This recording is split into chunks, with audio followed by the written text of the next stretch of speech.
Alright, what is up guys? Today marks the start of a new series called Team Building with Emvee. Pretty similar to, team building videos that JamVad and now recently Joey are doing, but there is going to be a noticeable difference, okay? Now in these episodes, the teams, they're going to be slightly different. Now, the squads that I'm going to feature, they're of course going to be well thought out and they're going to be very unique, alright? You're not going to see seriously standard teams in this episode, and at the same time you're not going to see joke teams in this episode or in these episodes. But don't get me wrong, all right? The teams, they will be very well built, they will perform really well, but at the same time they will be using a lot of underrated mons. Okay, so this is what I love about team building, is using underrated mons to take over the world. All right, so if you're the kind of person that likes to see your favorite mon styling out there on a really well built team on the ladder or anywhere, then this is indeed the series for you. With that being said, you guys are free to leave me a suggestion of what single Pokemon you want me to build around for this for the next episode. And if anything interests me, or if a big number of you want to see a certain Pokemon, if you want to see me build around it, I will definitely take it into consideration. The point of the series is to show you that, with good team building, you could take one of your favorite Pokemon and build a solid team around it, no matter what that Pokemon may be. Now, while I'm not gonna be showing you how to build OU teams around Weedle and Magikarp, even though I probably could, I'm not gonna show you that. But I'm gonna be using potentially viable Pokemon that are not necessarily in the OU tier. Try to build, really creative, unique teams that function really well around them. So that's gonna be the point of this series, and let me know what you guys think about this series. I've been wanting to do a kind of team building series just like this for a while now, because I consider myself a really good team builder. I'm not gonna lie, forgive me for not being modest, but I do consider myself a really good team builder, especially since I can take pretty much any Pokemon and I can build a team around it and do really well versus the most competitive players out there. So I'm really excited to show you guys, or to pass teams to you, or showcase it, because I think you guys definitely deserve me giving you teams. This is a way where I can kind of give back to you guys, because the teams that I make, I really like them a lot, and I want you guys to also try them out and have fun with them, and that's really the point of this series. So, and I guess also to show you guys how to build teams. Not that you can't already build teams. I'm not saying that. I'm just saying, it's always nice to see how a unique way of building teams and trying that out, I guess. So, anyways, let's hop into this. So, as you can see here, just at a first glance, this team, it's looking pretty bulky offense. I'm not gonna lie. When I did first go into this team, I definitely didn't want it to be stall. I wanted it to be at least a balanced team, if not bulky offense or offense. So that was my mentality when going into this first episode. As you can see, I did decide to build a team around Nidoqueen.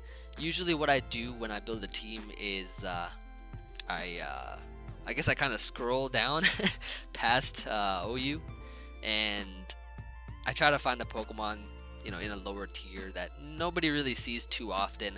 And usually I do well with underrated Pokemon because of the fact that people are surprised and they don't know what to do, because they build their teams preparing for stuff, in the OU tier specifically. They don't really prepare for a lot of lower tier Pokemon. So I figured, what better way than make a series featuring building OU teams out of interesting Pokemon and unique squads, and building it, just like that. So the first Pokemon that I chose for this team is Nidoqueen, a very cool Pokemon.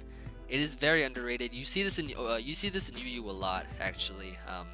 The reason I wanted to use it in OU was because, firstly, it kills off a Stealth Rocker, so I can use this as a Stealth Rock Pokemon, and I don't have to worry about adding another Stealth Rock Pokemon for my team.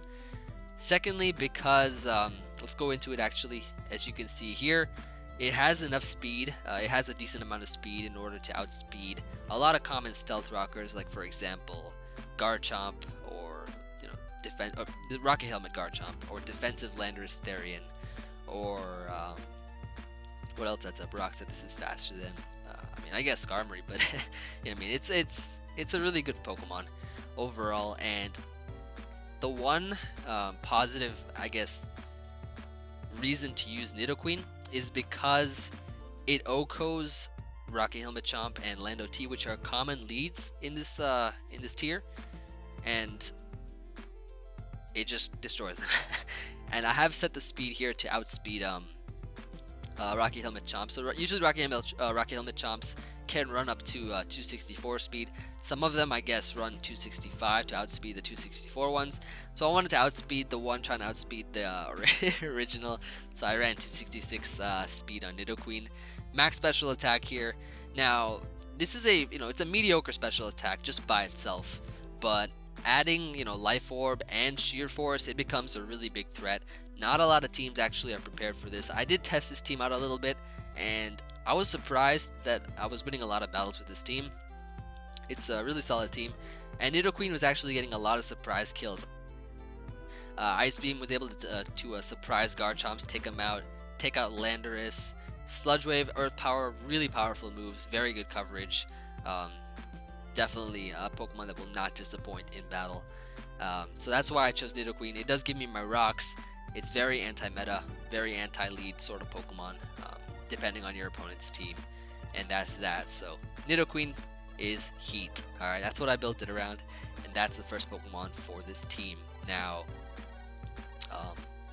now we got here Slowbro. Slowbro here because I wanted another Pokemon that went well with Nidoqueen. Now Nidoqueen is weak to stuff like I guess Latias, because it dies from Psyshock. Ground type Pokemon that are faster than it, for example. What else? Psychic Ground. Water type Pokemon, of course, like Keldeo, for example. So Slowbro really helped deal with those kinds of threats on the team, and Mega Slowbro, of course, is easily able to eat up earthquakes, and I just chose this Pokemon. Now this is an interesting Slowbro set. This is not your typical Calm Mind, Psyshock, Scald, Slackup. This is Iron Defense, and with Iron Defense, I'm not gonna lie, alright? I'm gonna say it straight up to you guys. This thing is broken. This is so broken because people think they can start, they can switch in a really powerful physical attacker on you if you've set up a lot of Calm Minds, and that's not the case because Iron Defense here, plus the Mega Evolution ability, which is Shell Armor, prevents critical hits. So this thing is gonna be, it's gonna be impossible to kill once it sets up. That's pretty much how it is. Gonna be impossible to kill if you set up enough Iron Defenses and Calm Minds. Yeah, there's no way this thing dies unless you crit with Mold Breaker, Mega Ampharos. That's about it. Really cool Pokemon. I like Mega Slowbro because of how good of a synergy it has. I ran a more specially defensive approach to EV spread here, as you can see, because of the fact that I'm running Iron Defense to boost my defenses. So having that Spadef is nice to switch in on. I guess Keldeo is a lot easier since regular Slowbro does not have the best Spadef. And this is a really cool set because, like I said, it's hard to kill, and it has some good type synergy to switch in on a plethora of hits.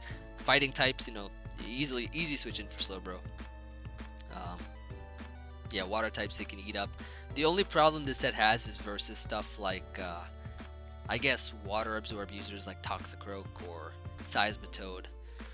That's the only thing. Those are the only kinds of Pokemon that completely wall Slowbro, as well as unaware Pokemon, I guess. So, still tough to kill. You still have to set up a good number of Calm Minds to avoid getting, taking a significant amount of damage from strong electric types like Thundurus or Raikou or, Mega Mane.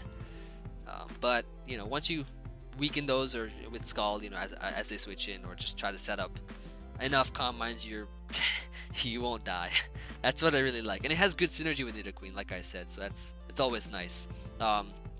Next Pokemon, so with these two Pokemon, I was kind of weak to stuff like Lati still. I just added a Clefable to check the Dragon types, and as well as taking status, because status, I'm not running Rest on this Slowbro, so I can easily just get Toxic and worn down.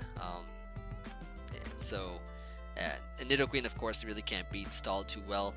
Chansey's kind of a problem, so I added a Clefable here in order to switch in on stuff like Toxic, take status moves, really good to switch in on hazards as well because of Magic Guard.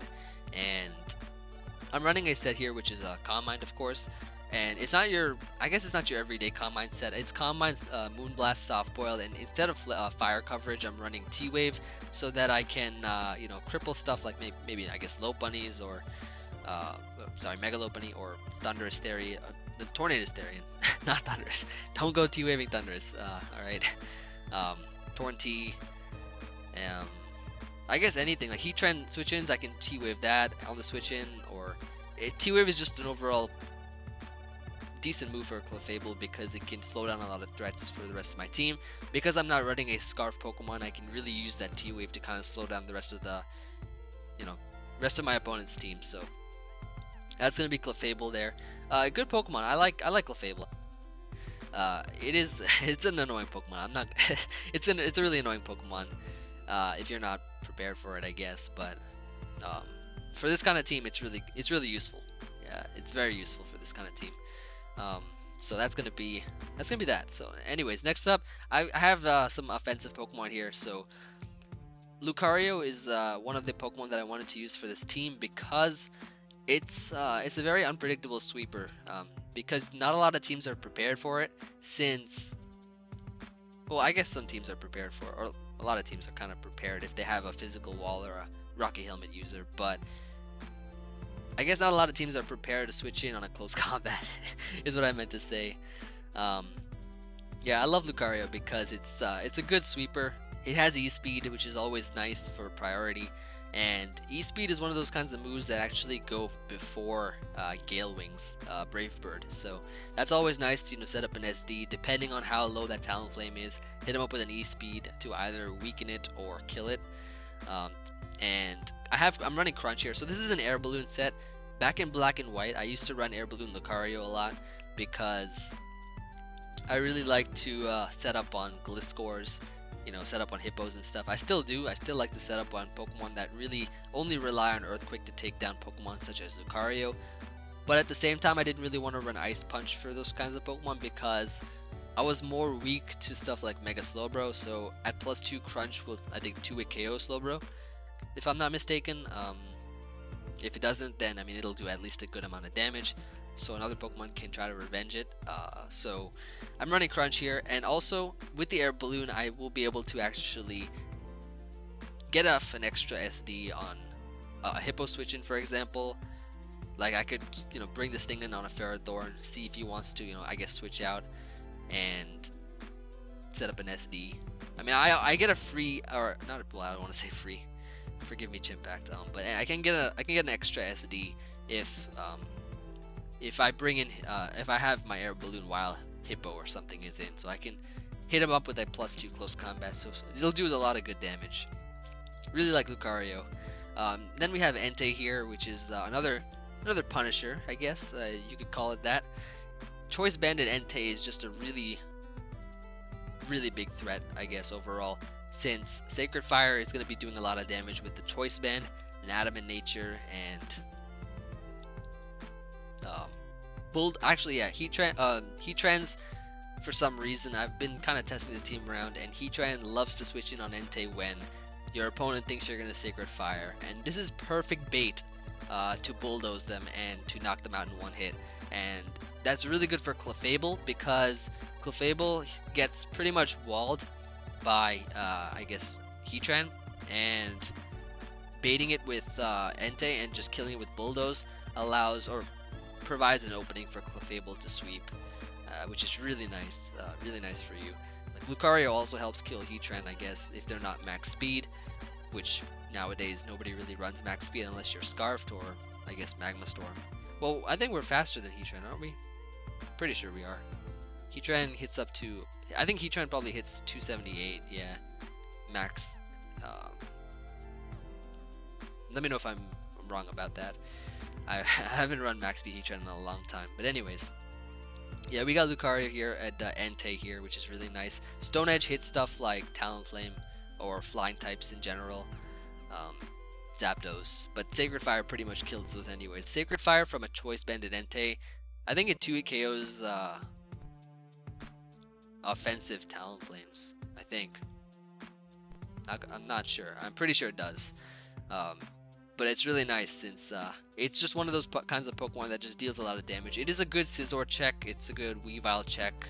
Um, Superior check as well because it eats up a +2 Leaf Storm. I don't think it eats up. Well, you can't really switch it in on a Leaf Storm, but you could probably bring in like. I mean, it's good. It's a good Pokemon just to deal with a lot of different types of threats. It has E-Speed, which is nice for priority. Not gonna lie, priority is really essential on bulky offense teams. And Lucario also packs E-Speed as well. Nice dual E-Speed core here. Finally, we have a Zapdos here, which is my defogger for this team. And don't mind the weird EV spread. I took this off of one of the teams I saw using Zapdos. I just took it off of.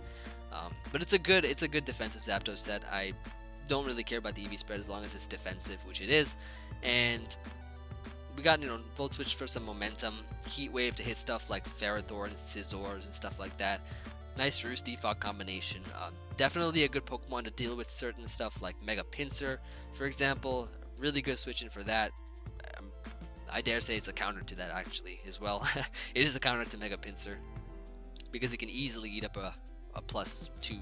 Well, just not a +2, but a regular non-boosted Frustration or Return, and kill it with Volt Switch or Heat Wave. I love Rocky Helmet because of the chip damage that is provided from it. So always essential. That Rocky Helmet damage is really nice, especially if you're trying to clean up with late game Lucario or E-Speed everything with Entei. So that's gonna be that. And yeah, it's the team overall. I really like it a lot actually. It's it's been working out really well for me. Definitely some threats for this team are probably going to be Rain, though you don't really see Rain a lot on the ladder. You see mostly, I guess, offense and I guess bulky offense in the stall. You see, I've seen a lot of stall on the upper ladder. But we have stall breakers like Lucario versus Quagsire. I guess we could probably try to burn it with Slowbro or kill it with Nidoqueen is actually pretty nice once we get rid of Chanseys and stuff like that. So I mean, it's a pretty nice team. Entei hits really hard. Lucario hits really hard. Everything hits pretty hard once they set up, or Nidoqueen and Entei on its own.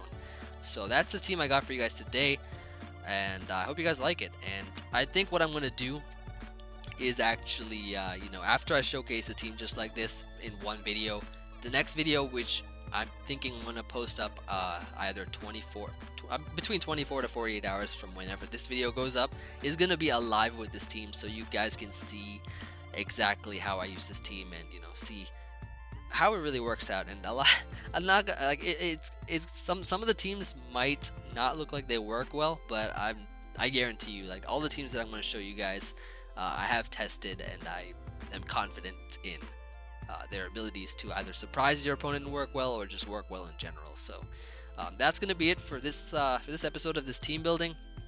I will drop a Pastebin for you guys to see, so you guys can, I guess, try it out and get your first impressions on it before my live goes up. So if you want to do that, I will leave the team in the description below. It's a really good team. I like it a lot.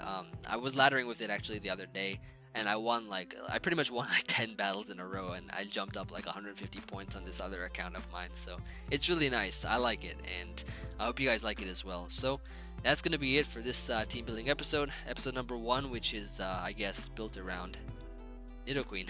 Nidoqueen is heat. I love it. Love it. I love it a lot.